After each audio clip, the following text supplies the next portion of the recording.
Olá, meus irmãos, irmãs, tudo bem com vocês? Eu sou o irmão Bruno, sou seminarista da Igreja Batista Primeiro Amor e hoje eu vou estar trazendo para vocês a aula de número 9 da nossa EBD, o Ser de Cristo e o Reino de Deus. O texto-chave se encontra em Mateus 13, de 1 a 58. O irmão pode estar lendo aí em casa depois. E a lição então ela vai trazer o seguinte: o que é um reino, né? Para que a gente venha refletir, o que seria um reino? O reino ele é uma forma de governo em que a autoridade reside em um rei. Olha, esses governos se estendem sobre todos os territórios e pessoas que estão debaixo do domínio desse rei. E por que um novo reino, né? Porque então tem a coroazinha aí do reino, né? Para nos lembrarmos do rei. Por que então um novo reino, né? Por que seria necessário um novo reino? Olha, sabemos por intermédio da Bíblia que Deus é o Criador da terra e de tudo que existe. Ele é o Rei de toda a terra, o grande Deus, o grande Rei acima de todos os deuses. Em Deus está toda a fonte de autoridade. Ele é o Rei absoluto do universo por direito inerente, por ser seu Criador, dono e sustentador. A Bíblia é exatamente isso aqui. A Bíblia relata os fatos de uma grande rebelião no universo. Um dos seres mais poderosos que Deus havia criado se rebelou contra ele, arrastou consigo parte das milícias celestes e cooptou a humanidade para sua rebelião. A humanidade deu ouvido a esse ser e também se rebelou contra Deus. Agora, com uma natureza pecaminosa e carente da glória de Deus, como diz em Romanos 3:23, o homem está sujeito a pensamentos e intenções do coração que o levam para longe de Deus, sendo presa fácil de Satanás, o príncipe do poder do ar, o espírito que agora está atuando nos que vivem na desobediência. Satanás ele lidera um reino contrário ao reino de Deus, com a intenção de roubar a lealdade das pessoas, enganá-las e destruí-las. Com a queda do ser humano no jardim do Éden, o mundo está sob o poder do maligno, seu governo de influência está sobre todos que vivem na desobediência. Mas como tem sido notado ao longo do módulo, Deus não abre mão da humanidade e era chegada a hora da redenção e da vitória sobre Satanás. Então Jesus Cristo, o Deus encarnado, veio trazer as boas novas de um novo reino sob o domínio do reino verdadeiro, do Rei verdadeiro.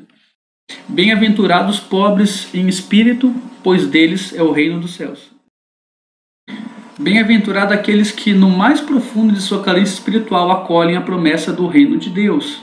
São pessoas comuns, gente certamente presente na multidão em torno dos discípulos, pessoas oprimidas, enfermas, abandonadas, usurpadas de seus direitos, fragilizadas.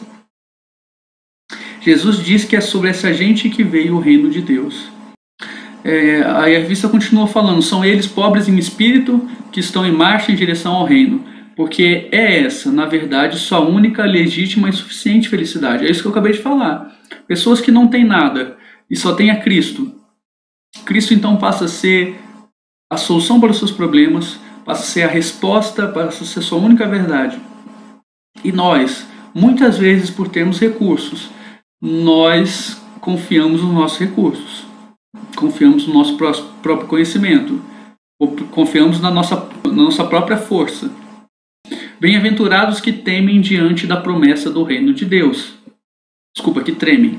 Os seguidores de Jesus estão com os olhos abertos para os pobres e também estão conscientes de sua própria pobreza. Isto é, sabem que sua verdadeira riqueza está em marchar no reino de Deus. Mais uma vez eu repito, irmãos, a nossa riqueza, a nossa força é Jesus. É Ele que nos mantém de pé. A palavra vai dizer o seguinte: aquele que está em pé, cuide para que não caia. É interessante notar que os pobres em espírito são chamados bem-aventurados por Jesus, não porque estejam numa condição meritória, mas porque, apesar disso, e em meio à sua sempre deplorável condição, o reino dos céus lhe traz a redenção pela graça de Cristo. Reino dos céus.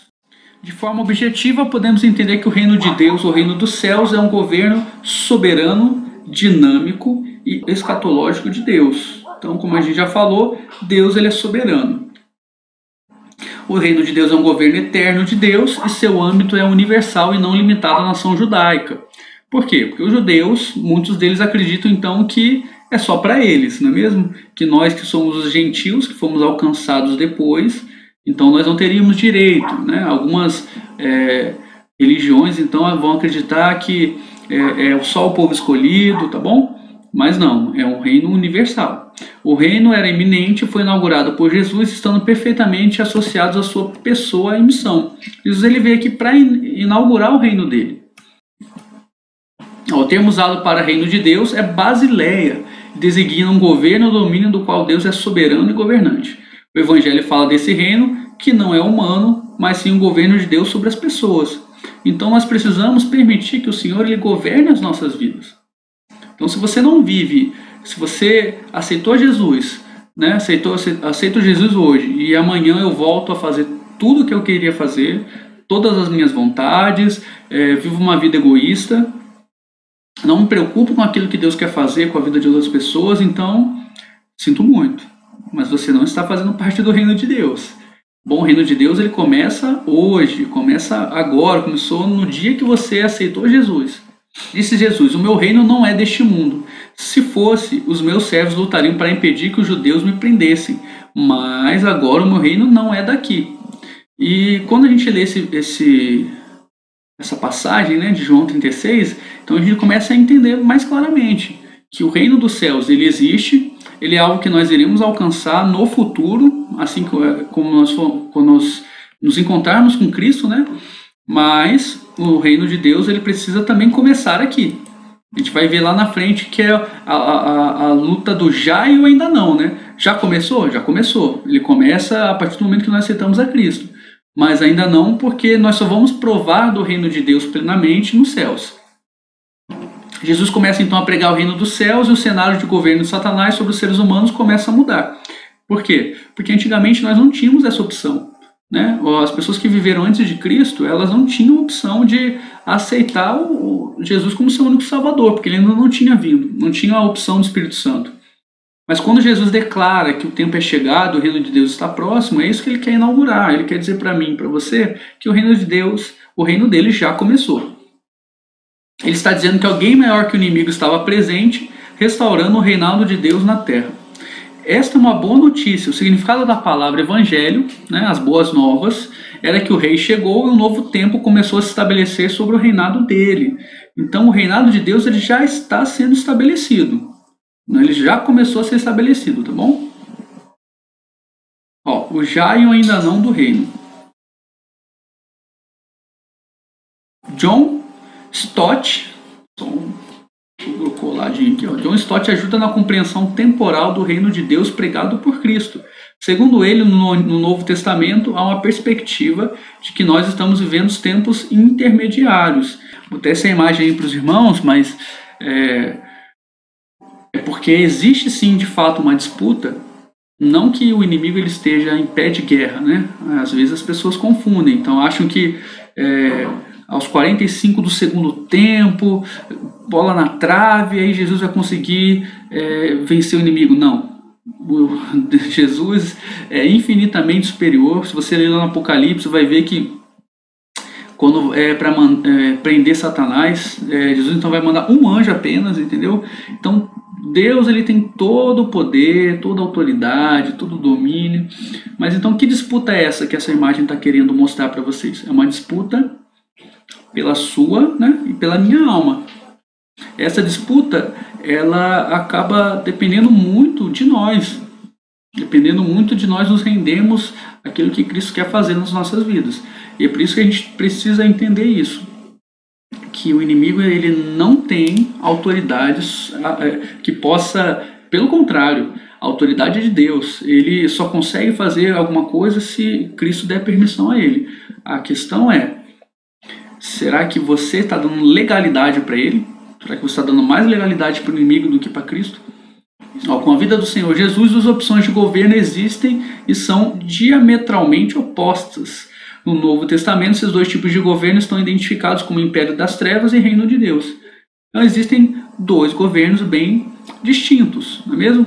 Não existe o muro. As pessoas... O reino de Jesus Cristo é o governo de Deus aceito individualmente pelo ser humano, aquilo que eu falei. Satanás tem a mesma força que Cristo? Não. Ele tem a mesma autoridade que Cristo? Não. Mas em relação à sua vida, ele tem a mesma autoridade que Cristo? Se você permitir, tem. Ele tem o mesmo poder que Cristo sobre a sua vida? Se você permitir, ele tem. Somos nós que damos liberdade, somos nós que damos legalidade para o diabo. Quando nós nos rendemos a Cristo, a palavra vai dizer o quê? Que aquele que é de Deus, né, o maligno não toca.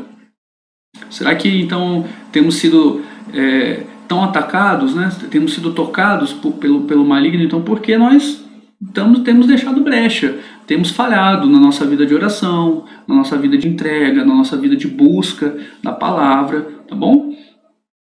Que aí entra aqui já estamos caminhando para o final, o reino em ação, né? Porque o reino de Deus, ele nós não fomos salvos então para se tornar crente 3S, né? O salvo sentado satisfeito. Não é isso.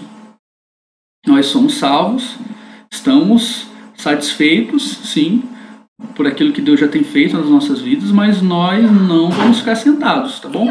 Nós temos que entrar em ação mesmo, tá? O joinha aqui, ó, cheio de amor, tá? Trabalhar em prol de Cristo e fazer a obra. O Senhor Jesus manifestou-se para destruir as obras do diabo. Ele andou por toda parte fazendo bem e curando todos os oprimidos pelo diabo, porque Deus estava com ele. Então, o Senhor ele veio para fazer a obra, para desfazer os planos, né, do inimigo, para salvar, salvação, libertação, cura, são ações contra as obras do inimigo, contra o seu reino. Essas obras confirmam a realidade do Evangelho, da proclamação da presença do reino de Deus.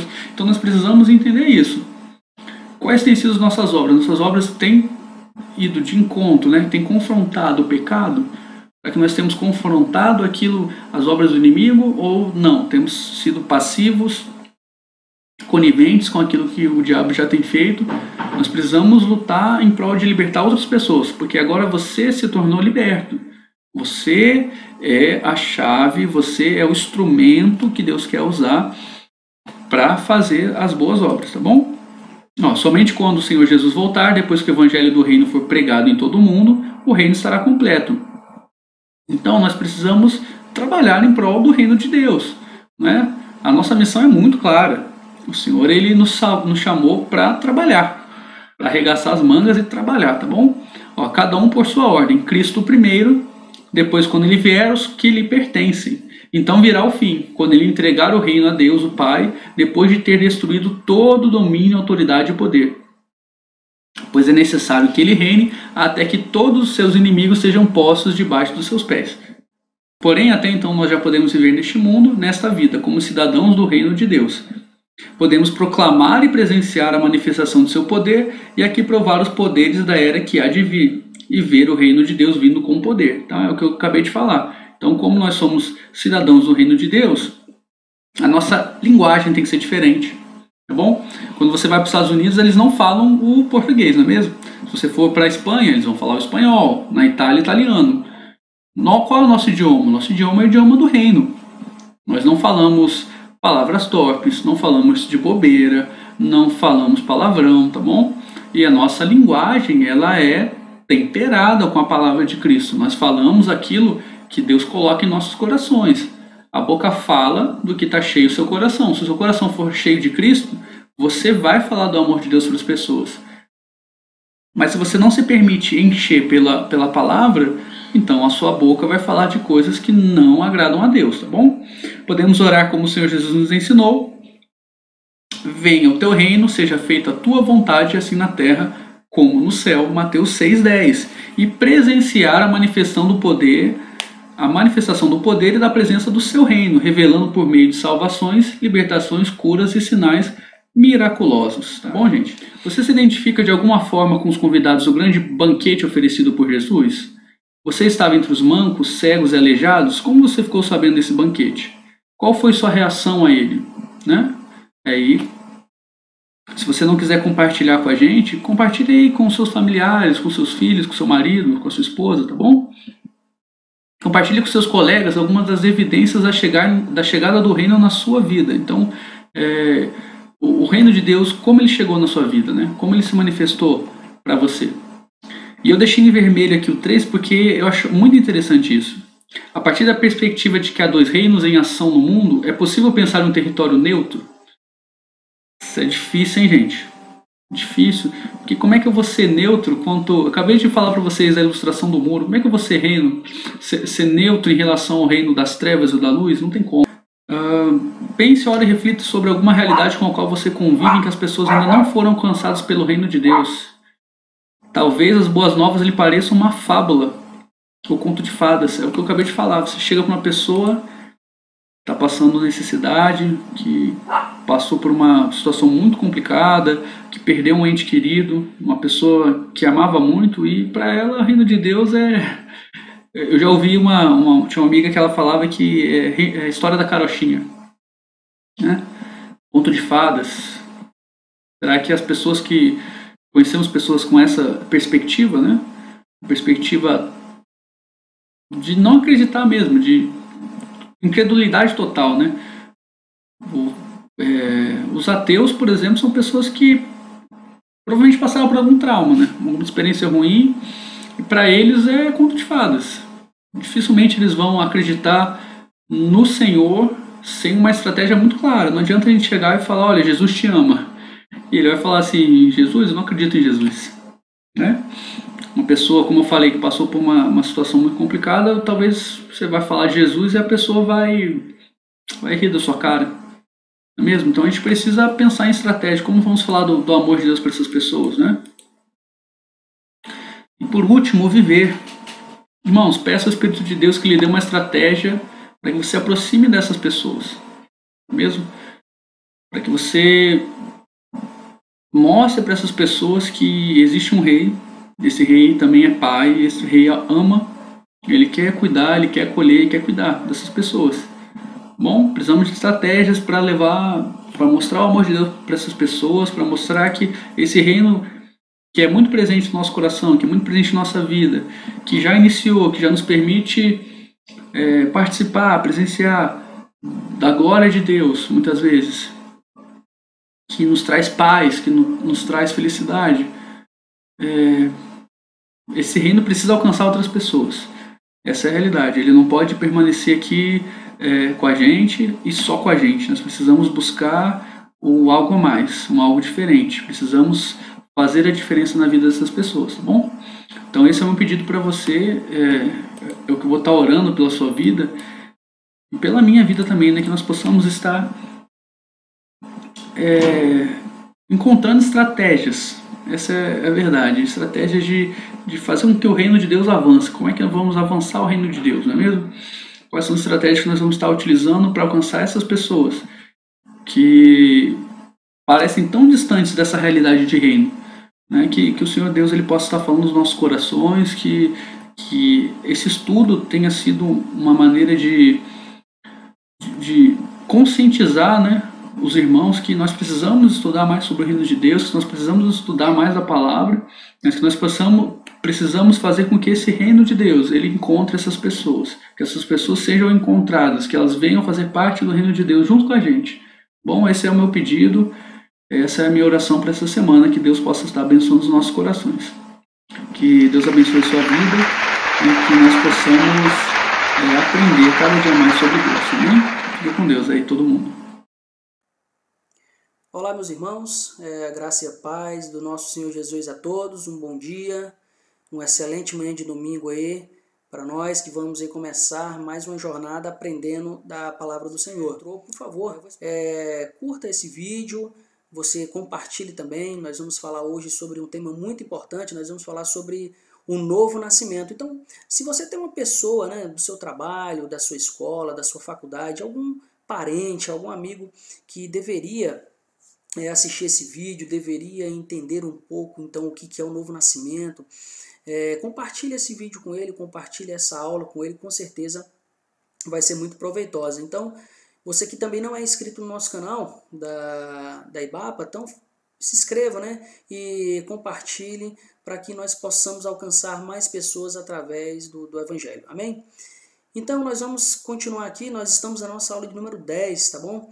O ser de Cristo, nascido de novo, o novo nascimento e a filiação do discípulo. Nós vamos ver que é uma lição, uma aula muito importante que vai tratar realmente sobre a questão do nascimento, do novo nascimento do discípulo, tá bom? E você vê aí na tela uma reflexão desse autor, e ele justamente, essas palavras aí, que refletem com graça a questão da paternidade de Deus frente à rebelião tanto de Adão como também a rebelião do filho pródigo, que é narrado, né, por Cristo Jesus ali em Lucas capítulo 15. E essa reflexão pequena vai nos trazer alguns questionamentos para que nós possamos orar realmente nessa busca do moldar o nosso caráter, de ser discípulo realmente verdadeiro de Cristo. E aí, meus irmãos, então nós vamos aqui passar a refletir sobre a questão do nascer de novo. E eu coloquei a imagem para você ver, né, dessa criancinha aí. Mas o que é o nascer de novo, né? Qual é o nascer de novo que nós estamos falando, né? A gente vai ver que trata da história de Nicodemos, né? Um fariseu, um príncipe ali, um principal ali da sinagoga, e ele não entendeu muito bem essa questão do nascer de novo. Mas o que é nascer de novo? O que você entende por nascer de novo? Agora, quem pode produzir? Quem o produz esse nascer de novo? Será que nós podemos produzir esse nascer de novo? Como se dá esse novo nascimento? E por fim, quais são as evidências de um novo nascimento? Então, se eu sou uma nova criatura, é certo que eu tenho evidências que eu sou uma nova criatura. Mas nós vamos tentar responder ao longo dessa aula esses questionamentos, né? O que é esse novo nascimento? Quem produz esse novo nascimento? Como se dá? Como acontece esse novo nascimento?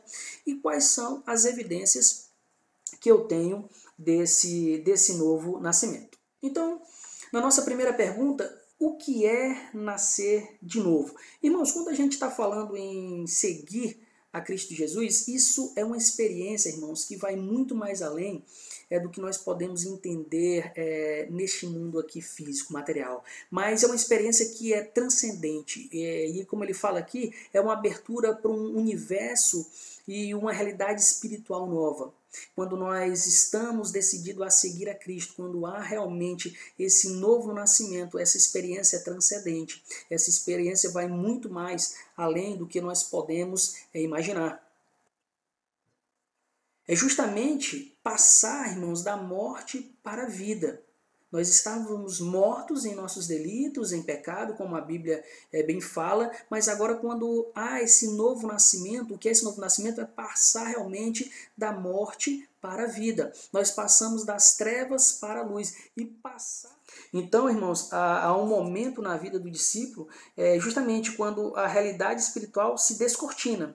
E a própria presença de Deus e do Espírito de Deus se torna agora uma experiência pessoal, uma experiência sagrada para o discípulo. Então, quando a gente fala em nascer de novo, é justamente essa experiência quando o Espírito de Deus ele está unido ao nosso espírito. Se nós olharmos Romanos capítulo 8, peço que você abra a sua Bíblia, Romanos 8, 14 vai dizer assim: pois todos os que são guiados pelo Espírito de Deus são filhos de Deus. Aqueles que são guiados, quando o Espírito de Deus passa a testemunhar com o nosso Espírito que nós somos filhos de Deus, quando nós nos deixamos ser guiados pelo Espírito de Deus, ele vai dizer aqui que justamente todos que são guiados pelo Espírito de Deus são filhos de Deus. Então, é justamente eu confessar, me render a Deus, me entregar a minha vida a Ele, dizer, eu abro mão do controle da minha vida para experimentar justamente o seu Espírito realmente agindo sobre o meu Espírito. Ser discípulo é isso, é ter essa experiência de estar unido a Deus pelo seu Espírito e abrir mão da sua vida e dizer, Senhor, age sobre o meu Espírito, direciona o meu Espírito. O que a gente vê, Romanos, por exemplo, 16, que fala, o próprio Espírito testifica com o nosso Espírito que somos filhos de Deus. Essa é a experiência do nascer de novo que nós falamos, né, que Nicodemos não entendia e Nicodemos não estava entendendo quando ele vai e chega até Jesus e começa a falar, e Jesus fala com ele, olha, se você não nascer de novo, você não pode ver o reino de Deus. E Nicodemos não entende o que é realmente esse novo nascimento. Eu tenho uma frase aqui desse teólogo, A.W. Tozer, e ele vai dizer que para entrar no reino de Deus, o homem tem de nascer de novo. Isto é, ele precisa passar por essa transformação espiritual. Contudo, a mudança inicial não é a única que o homem redimido vai experimentar. Existe sim essa mudança, esse primeiro passo que o discípulo dá, que a pessoa dá, né? Mas essa transformação não para aí. Não é a única que o homem redimido ele vai experimentar. Toda a sua vida cristã, ela consistirá de uma sucessão de mudanças, movendo-se sempre rumo à perfeição espiritual.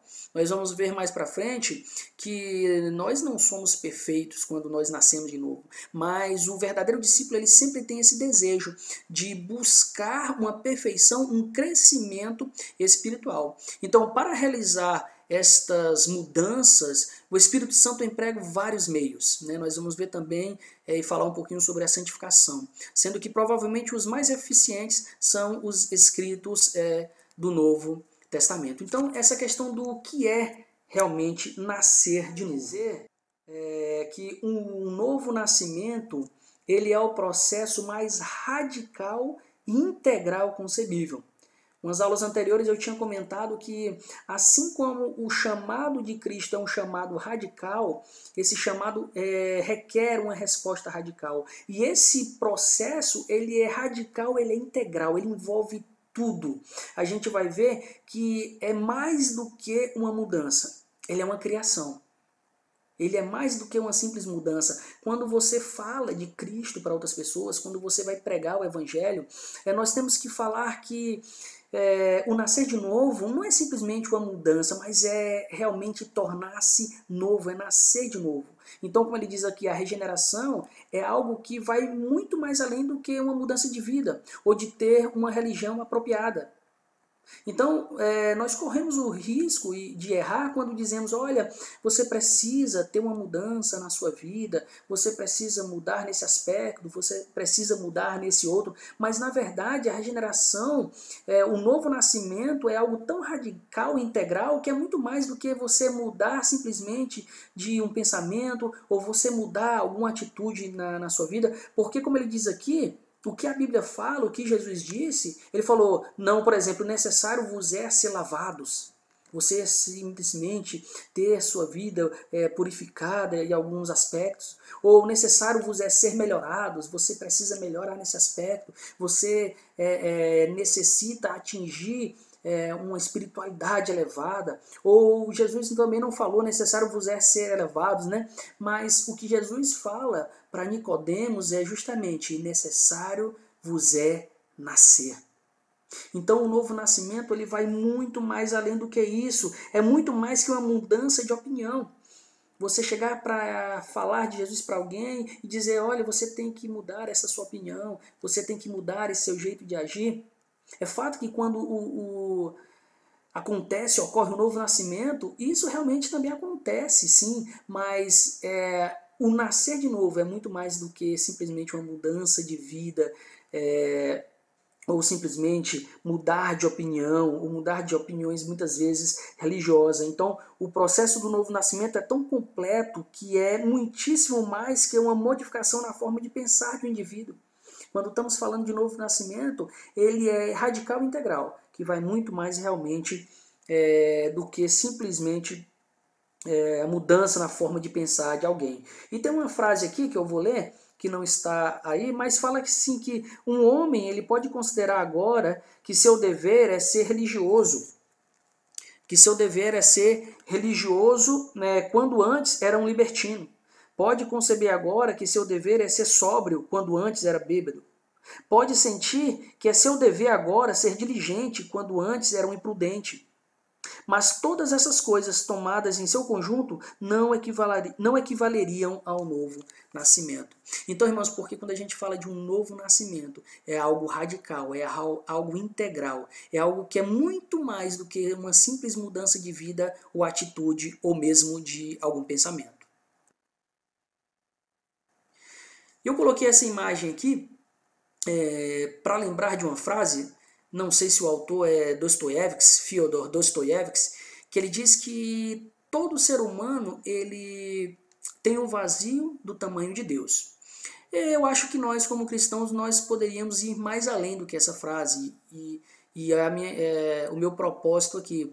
Até porque quando eu vejo essa imagem de um quebra-cabeças aí quase completo e faltando apenas, né, uma peça, a gente pode pensar que o homem, de alguma forma, ele constrói a sua vida com os seus méritos, com as suas boas ações, com o agir de acordo com a sociedade, um código de conduta, de ética, e simplesmente está faltando alguma coisa. É como se Deus fosse simplesmente ali a última pecinha que estivesse faltando de todo esse quebra-cabeça. Então, quando a gente fala que realmente todo homem tem um vazio, que que ele vai precisar de Deus, de uma certa forma poderíamos dizer, que o homem ele pode colocar suas expectativas nas finanças, nos prazeres, em todas as outras coisas, mas se o coração dele não descansar em Deus, realmente ele não tem nada. Mas quando eu estou falando dessa questão do novo nascimento, de ser uma mudança radical e integral, então eu vejo que o novo nascimento é mais do que simplesmente um ser humano construir toda a sua vida de bondade, de méritos, seus pensamentos, e agora ter somente uma pecinha faltando e é Deus que vai se encaixar. Não. Mas, na verdade, o novo nascimento é Deus chegar nesse quebra-cabeça, nessa vida que o homem constrói achando ser bom, achando ser perfeito, e Deus justamente ele desconstrói todo esse quebra-cabeça e dá uma nova vida. Então, nesse sentido, Deus não é a pecinha que estava faltando, aquele homem pretensioso dizendo que já fez tudo, está faltando alguma coisinha só para completar, não. Mas quando nós falamos de novo nascimento, nós estamos falando que Deus é aquele que chega, é aquele que transforma e é aquele que muda toda a perspectiva. Então, se você que está me assistindo, talvez tenha tentado construir sua vida da melhor forma possível, achando que pode ter uma vida maravilhosa e que vai faltar alguma coisa e realmente Deus vai chegar, não. Quando Deus chega, Ele chega para transformar, Ele chega para colocar ao avesso, dar uma nova, na verdade uma nova vida, porque a Bíblia diz que tudo vai se fazer novo. As coisas velhas, elas passaram e tudo se fez novo. Deus não vai chegar como simplesmente uma peça que estava faltando para completar aquela vida, como se fosse uma única peça, um remendo para fazer da sua vida melhor. Não, mas eu te digo que quando Deus chegar na sua vida, e você que já experimentou isso, você sabe que quando Deus chega na vida, Ele traz tudo novo, Ele faz tudo novo. Não é simplesmente uma peça de quebra-cabeça, algo para preencher o seu vazio, mas Ele vai fazer você diferente. Amém? O nosso segundo ponto sobre a questão do novo nascimento é quem produz o novo nascimento. Quem produz esse novo nascimento, irmãos? Aqui tem um questionamento, Podemos nós mesmos nos regenerarmos? Podemos dizer assim, foi um questionamento de Nicodemos, que diz: posso eu entrar no ventre de minha mãe e voltar a nascer? Então, Jesus fala para ele, olha, necessário é nascer de novo. Agora, então, quem produz esse novo nascimento? Nicodemos estava ali sem entender muito bem. Será que eu tenho que retornar? Como? Retornar à barriga da minha mãe, ao ventre da minha mãe e nascer? Mas Jesus fala, necessário é nascer de novo para você não somente ver o reino, mas para você entrar no reino. Então nós vamos refletir um pouco quem produz esse novo nascimento na nossa vida.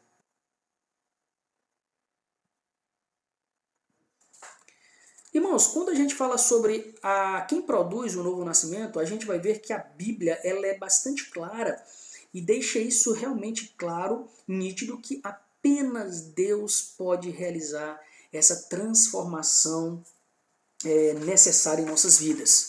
Somente Deus pode capacitar os seres humanos a fazer realmente o que é agradável aos olhos de Deus.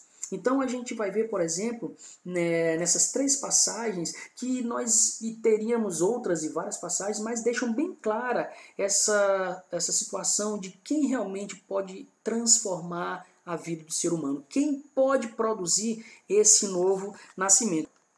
A gente vê aqui, para ser filho de Deus não é algo que você vai conseguir pela descendência. Os judeus se orgulhavam de dizer que eram filhos de Abraão. Os judeus se orgulham de dizer que eram filhos do patriarca Abraão. Mas isso não é importante, porque não é pela descendência, não nasceram por descendência natural, Cristo vai dizer, nem pela decisão humana autônoma, não é pela vontade da carne, mas é exclusivamente pela ação de Deus. Então quem produz esse novo nascimento é Deus. Quem dá um novo coração, quem tira o coração de pedra e põe o coração de carne, quem dá um novo espírito, tudo isso é Deus. E em João, capítulo 1, versículo 12 e 13, você pode acompanhar na sua tela, a gente lê assim: contudo, aos que o receberam, aos que creram em seu nome, deu-lhes o direito de se tornarem filhos de Deus. Então não é por descendência, mas é aqueles que creram. Se você crê no sacrifício de Jesus, na obra de Jesus, se você crê que Ele é o Filho de Deus enviado para o perdão dos seus pecados, se você crê no nome dEle, se você o confessá-lo como um único, suficiente Salvador, se você arrepender-se dos seus pecados, então a você é dado o direito também de se tornar filho de Deus, os quais não nasceram por descendência natural, nem pela vontade da carne, nem pela vontade de algum homem, mas nasceram de Deus. Então aqui, repara que ser filho de Deus não é algo que se consegue pela descendência, mas justamente pela vontade exclusivamente de Deus. Não nasceram por descendência natural, nem pela decisão humana, nem pela vontade da carne, mas exclusivamente ação e obra de Deus através do Espírito Santo. E aqui, em vermelho diz: para sermos filhos de Deus, precisamos ser espiritualmente gerados por Ele. Você é gerado novamente. A regeneração é uma obra totalmente divina que é realizada pelo Espírito no coração do pecador. E por último fala: a regeneração, portanto, provoca em nós uma mudança real. Deixamos de ser simplesmente criaturas de Deus e nos tornamos filhos de Deus. Agora, o terceiro ponto para nós refletirmos, aqueles questionamentos que nós levantamos ali no início: quais são as evidências do novo nascimento? Então, se eu sou uma nova criatura, se as coisas velhas já passaram e agora tudo mesmo se fez novo, quais são evidências que eu posso dar, que eu dou com esse novo nascimento? Nós vamos aqui refletir algumas delas, tá, irmãos?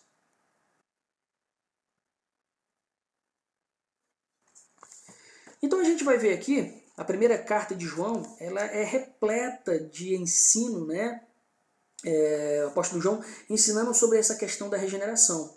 E logo no 1 João, na sua primeira carta, no capítulo 2, 29, vai dizer e vai afirmar que a pessoa regenerada é aquela que pratica a justiça. Então, enquanto nós caminhamos aqui como discípulos de Cristo, nós devemos viver como Cristo viveu, ou seja, em justiça, na prática de justiça. Então, aquele que realmente professa ser cristão, ser um discípulo de Cristo, mas não vive lutando para viver realmente em obediência, para viver em amor, para viver na verdade, está se enganando. Então, aquele que é regenerado, ele pratica a justiça. E isso mostra justamente que a regeneração, embora ela aconteça em um dado momento realmente específico no tempo, ela é manifestada agora na vida do discípulo, do crente, pelos efeitos que ele produz. práticas de justiça, vamos dizer prática das obras, né? Prática de boas obras, né? Nós não praticamos boas obras para ser salvo, mas é porque nós fomos salvos, nós nascemos de novo, que nós agora praticamos essas obras que estão reservadas para nós, que já foram reservadas para que nós a praticássemos. Isso é evidência do novo nascimento. É que, irmãos, a regeneração, esse novo nascimento, ela não nos torna uma pessoa perfeita. Isso nós temos que frisar porque muitas pessoas acham que nascer de novo, ou tornar-se um discípulo, um cristão, vai ser uma pessoa agora perfeita, que não tem erro, e isso pode frustrar, porque a pessoa está na sua caminhada, lutando contra a carne, lutando contra o pecado, e às vezes quando erra, quando peca, vai achar que Deus não a ama mais, que Deus está furioso com ela e que ela não pode ser perdoada. Nós temos que entender que isso não é uma carta branca para pecarmos, não, mas nós temos que entender que nós não somos perfeitos. E o próprio João ele vai ensinar que se afirmarmos que estamos sem pecado, enganamos-nos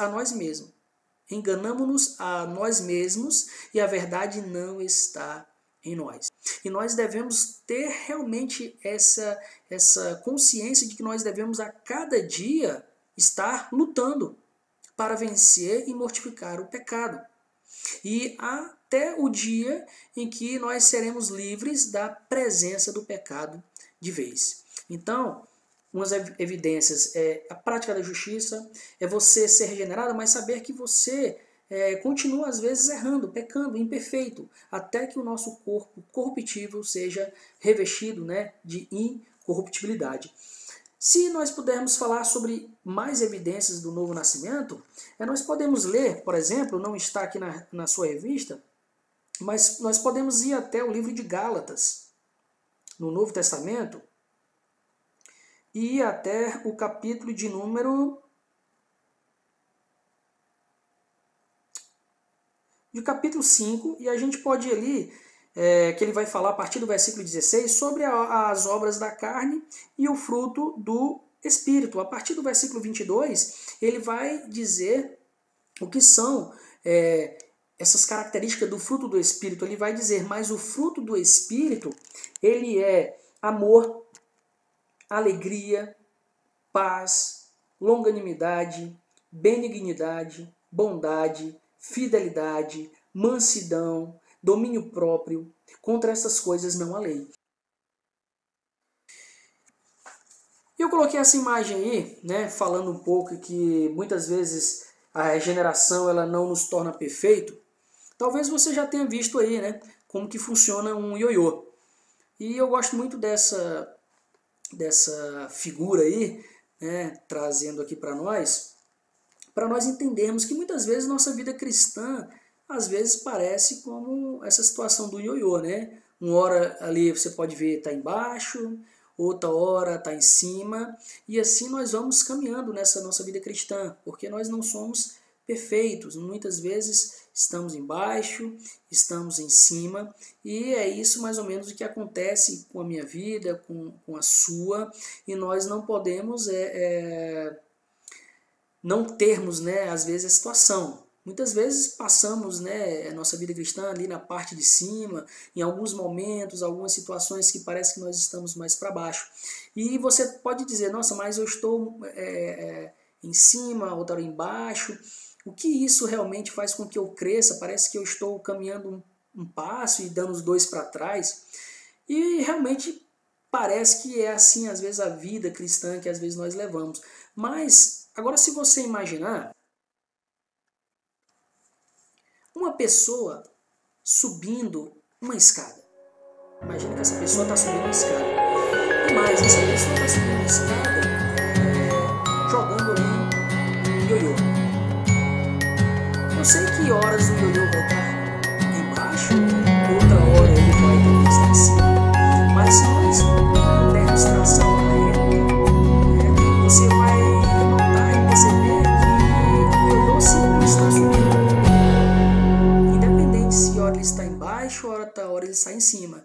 Mas se ele está na mão dessa pessoa que está subindo essa escada, ele sempre está aí, se pudéssemos colocar num gráfico, ele sempre está subindo. E assim, para ilustrar, é a nossa vida cristã nas mãos do Deus Todo-Poderoso.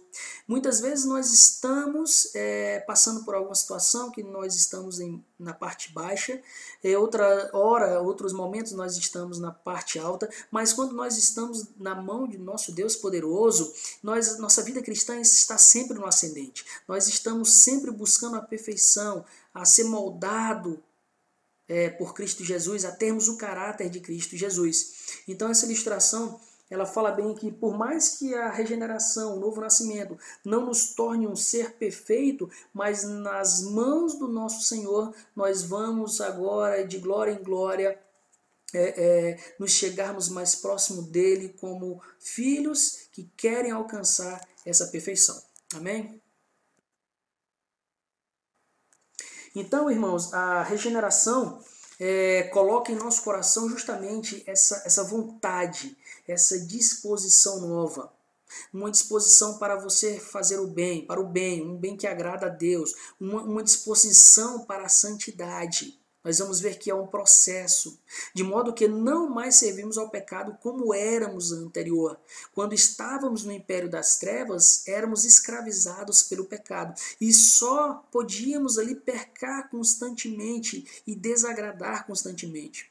Por mais que nós não sejamos perfeitos, mas esse novo nascimento que nos é dado, esse novo coração nos dá uma disposição nova agora de olharmos para Cristo, termos o Espírito Santo nos capacitando agora para o bem, que nós podemos agradar a Deus, termos uma disposição para a santidade com a ajuda do Espírito Santo, buscando realmente estarmos mais próximos de Deus. E entendermos que nós não servimos mais ao pecado como escravo. Somos agora livres, mas somos agora realmente servos de Deus.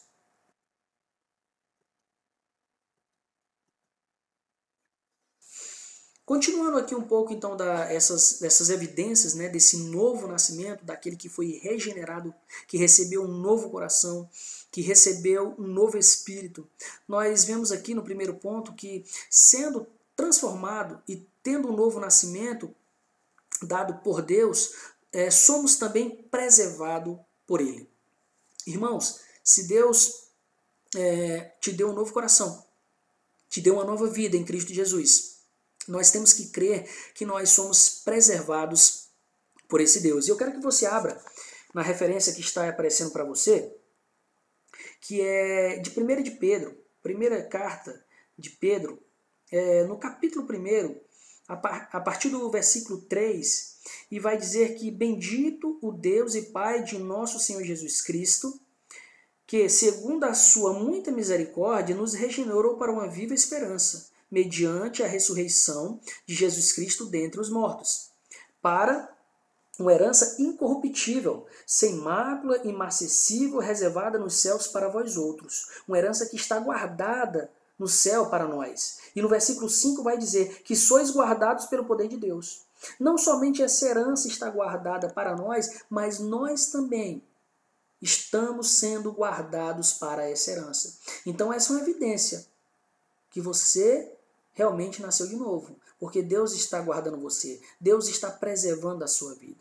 O segundo vai dizer, nem mesmo o diabo pode nos fazer voltar ao antigo estado de mortos espirituais, inimigos de Deus. E quando eu leio isso, eu me lembro da passagem que está em Romanos, Paulo quando escreve aos Romanos, no capítulo 8, a partir do versículo 35, que é justamente um versículo muito conhecido que vai dizer: quem nos separará do amor de Cristo? Será tribulação, angústia, perseguição, fome, nudez, perigo ou espada? Como está escrito, por amor de ti somos entregues à morte todo dia. Fomos considerados como ovelhas para o matadouro. Mas o versículo 37 diz, em todas estas coisas, porém somos mais que vencedores por meio de Cristo que nos amou, daquele que nos amou. Porque estou bem certo de que nem a morte, nem vida, nem os anjos, nem os principados, nem potestades, nem coisas do presente, nem do porvir, nem os poderes, nem altura, e nem profundidade, nem qualquer outra criatura poderá nos separar do amor de Deus que está em Cristo Jesus, nosso Senhor. É Cristo que nos protege, é Cristo que nos segura, é Cristo que nos preserva. Então, uma vez que recebemos de Deus a vida espiritual, Ele mesmo preserva em nós. É a nossa perseverança diante de Cristo. E para ilustrar essa questão da perseverança, eu vejo que, irmãos, como uma embarcação aí que você está vendo, um barco simples, que tem essas velas aí e que o vento bate e leva esse barco ali até o destino desejado. Então eu vejo, irmãos, que Deus é aquele que, como se fosse o vento, aquele vento que sopra todo dia, a todo momento e nunca vai deixar de soprar na sua vida. É aquele vento que vai conduzir a sua embarcação até o porto seguro. Mas também eu vejo que nós como cristãos, a todo momento, a todo dia, a todo novo nascer do sol, nós temos que realmente, sim, lutar para que essas velas aí estejam em cima, estejam içadas. Então eu vejo que o vento, o sopro de Deus, ele não para nunca nas nossas vidas para nos levar até onde Ele deseja. Ele está soprando constantemente, mas nós devemos, em obediência, porque nós o amamos, porque nós o desejamos, a todo dia içarmos essas velas para que esse vento bata nesse barco e conduza até o fim desejado. Alguém pode perguntar, então em última análise vai depender de você. Não, eu não vejo assim. Eu vejo que Deus está soprando o seu vento, nos conduzindo. Mas eu vejo que aquele que é um verdadeiro discípulo, aquele que se entregou radicalmente para Deus, que teve uma vida transformada, ele vai sempre lutar para que essas velas estejam no alto, para que o sopro de Deus esteja batendo, esteja conduzindo, o levar até onde ele deseja e vai levar. Aquele que nasceu de novo vai ter esse desejo ardente a cada dia, por mais que esteja ali, né, como eu falei no ioiô, às vezes não levantou essa vela todinha, às vezes passou algum tempo com essa vela aí baixa, mas aquele que é nascido de novo, aquele que foi restaurado, aquele que teve sua vida modificada, ele vai estar lutando sempre, porque ele deseja estar com Cristo, ele deseja ver o seu Senhor Jesus amado face a face. Então ele vai estar lutando para que essas velas estejam sempre içadas, sempre alta, para que realmente ele chegue ao lugar, ao destino seguro. E tem uma frase aqui, irmãos, né, de Charles Spurgeon, que fala: a partir do momento em que o Espírito nos revivifica, dando-nos uma vida regenerada, todo o nosso ser passa a gozar de afinidade com Deus, mostrando-se exultante e grato. Isto é o nascer do Espírito. Entretanto, isso não é o fim, mas apenas o começo, pois é a partir daí que o nosso coração inicia o glorioso caminho da busca, que consiste em penetrar nas infinitas riquezas de Deus. Posso dizer que começamos nesse ponto, mas digo também que nenhum homem já chegou ao final dessa exploração, pois os mistérios da Trindade são tão grandes e insondáveis que não têm limites nem fim. É o desejo de passo a passo, conhecendo mais do nosso Deus. E quando nós estivermos com Ele na glória, nós o conheceremos cada vez mais, nunca deixaremos de conhecer o nosso Deus. Então, do lado tem a imagem aí, né? Não é novela não, mas vale a pena nascer de novo. Realmente, se você está ouvindo essa mensagem, você que não entregou sua vida a Cristo Jesus, vale a pena nascer de novo. E isso não depende de você, mas depende do poder de Deus pelo seu Espírito Santo. Basta que você creia e você se arrependa dos seus pecados. Por último, irmãos, eu quero refletir sobre a filiação do discípulo, né? Agora, se nós fomos transformados, nós fomos adotados. Nós temos agora uma identidade, né? Você pode ver aqui a camisa? Eu estou até vestido aqui com a camisa aqui, ó. Deixa eu mostrar aqui para você. Né? Qual que é a sua identidade, né? Então agora nós temos uma nova identidade. em Cristo Jesus. Então, irmãos, aqueles que foram regenerados pela vontade de Deus, nós já vimos isso, esse novo nascimento parte de Deus, e foram tornados também seus filhos. Nós recebemos o poder de sermos chamados filhos de Deus. Tudo isso nós já vimos. Então Jesus quebra com todos os protocolos da época quando se refere a Deus como Abba. Jesus, mesmo sendo Deus, mas quando ele ora, quando ele fala com seu Pai, ele se refere a Deus como Pai, como Abba. E aqui, na parte de vermelho, diz que o judaísmo antigo ele dispunha de uma grande riqueza de modos de se dirigir a Deus, mas chamar Deus de Pai certamente não era um deles. A expressão aramaica Abba, traduzida por Pai, era linguagem de crianças, um termo utilizado no dia a dia. Para os contemporâneos de Jesus, teria parecido irreverente, até mesmo inimaginável, invocar a Deus usando essa palavra tão familiar, Abba.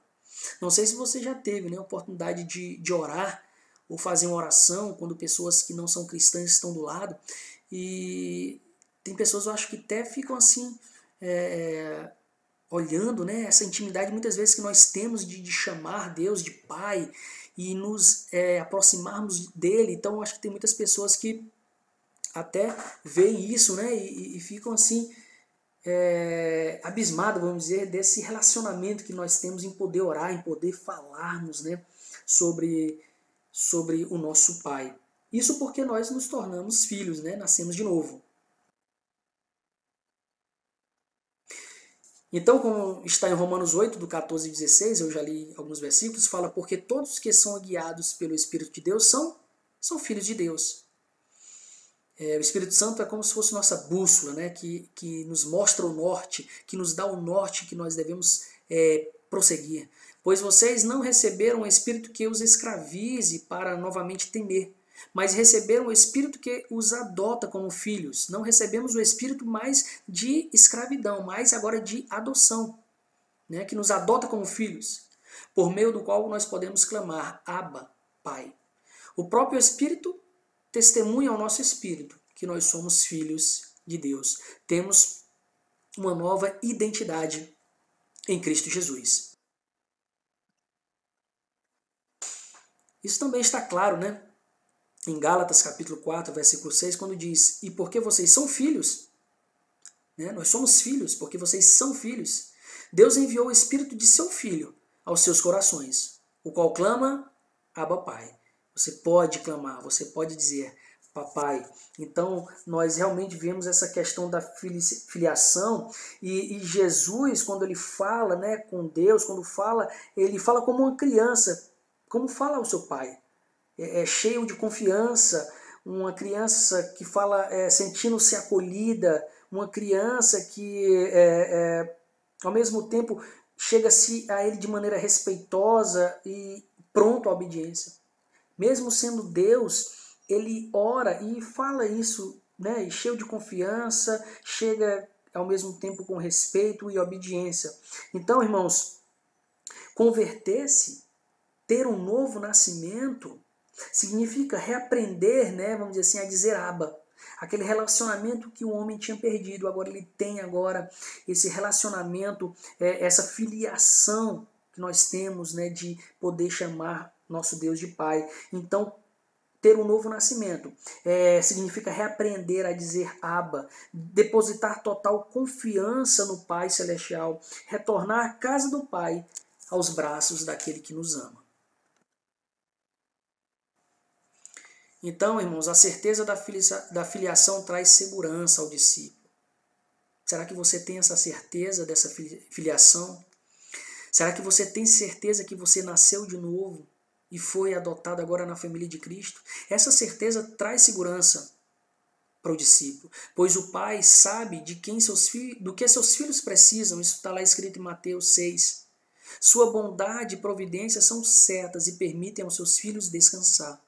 É descansar nos braços do pai, como um bebê. Quando um pai, uma mãe pega aquele bebê, e aquele bebê ali está totalmente dependente, descansando nos braços do pai. Sabe?